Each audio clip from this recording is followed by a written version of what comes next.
HD.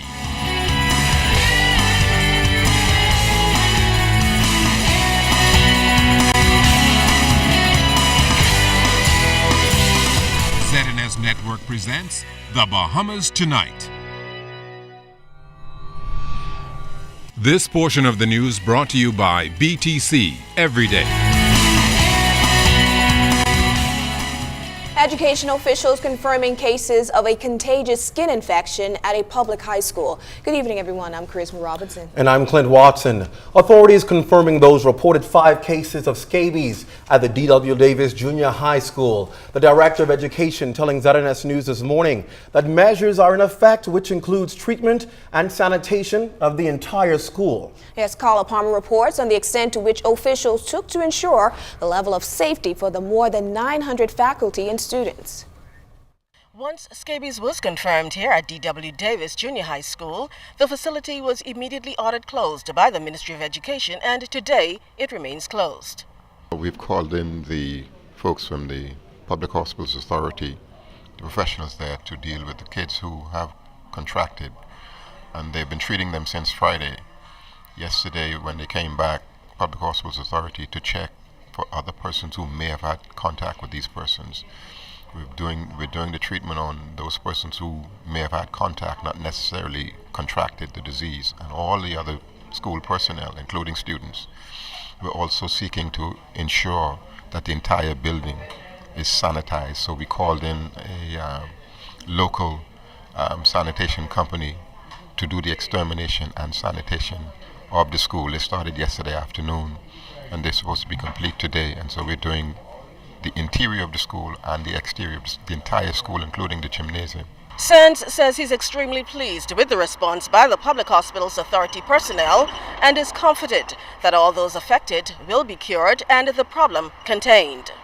Scabies is very highly contagious, and so once you have contact with somebody with it, it's very likely that you could contract it. And so that's the reason why it's so important for us to ensure that all of the students who may have had contact with these students who were contracted are also treated. It's a scabies mite, like a dust mite, that is very tiny.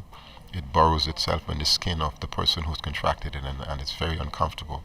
And so that's where the treatment is focused, on ridding the person of the mites, the scabies mite.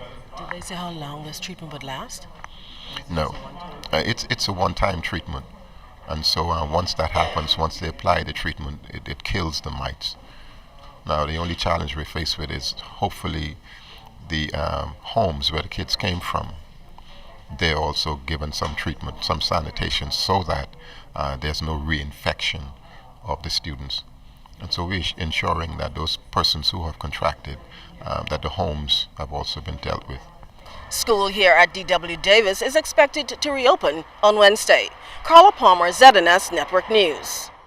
We're also getting feedback from the president of the Bahamas Union of Teachers, Belinda Wilson. She says they were alerted to the matter after students claimed that children at the school appeared to have the contagious skin infection. As a result of this, the union met with stakeholders at the school and medical officials yesterday. At that time, she says there was a concern about one of the students.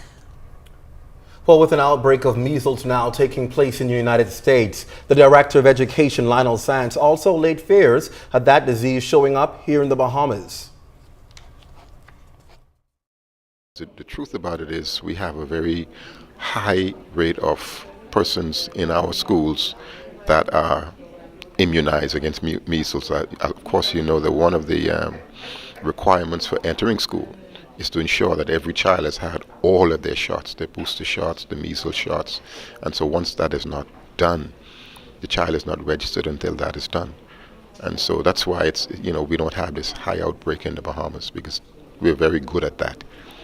That's mandatory. That's one of the mandatory things. It's not like when we charge ancillary fees. That's not mandatory. The booster shots are mandatory. On to other news. Police were called to the Bamboo Town community this morning after a man believed to be in his 20s was shot multiple times at New Hope Drive. Police Superintendent B.K. Bonamy explained during a press briefing today that the man was found dead shortly after 9:30. Thus far is that I just walked from home and went by some friend's house. And while sitting on the wall using his cellular phone, a male approached wearing a short jeans pants and a gray hoodie. This male produced a handgun and fired several shots at this person. He tried to run, but he was struck fatally on the scene. We are presently speaking to his family members, some friends, to determine what caused this latest incident. We also appeal to members of the public who would have been in the area to assist us with this investigation. We know that some persons were there when it happened, and they fled after the incident had occurred. Meantime, authorities continuing their investigations into 2 weekend deaths. A 31-year-old female was found dead in Exuma, and a man was shot to death in a vehicle in the Fox Hill community.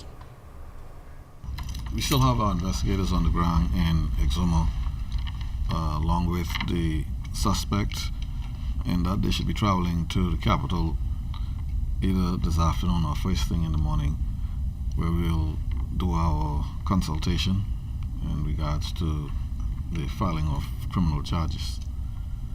Okay, so that the other homicide in Blueberry Hill, that also is an ongoing investigation. We are following some leads in that matter as well in regards to making some progress. I believe today we took a male in custody. That's correct. All right. We have a male that was taken into custody early this morning, who we will be speaking to in regards to that particular homicide.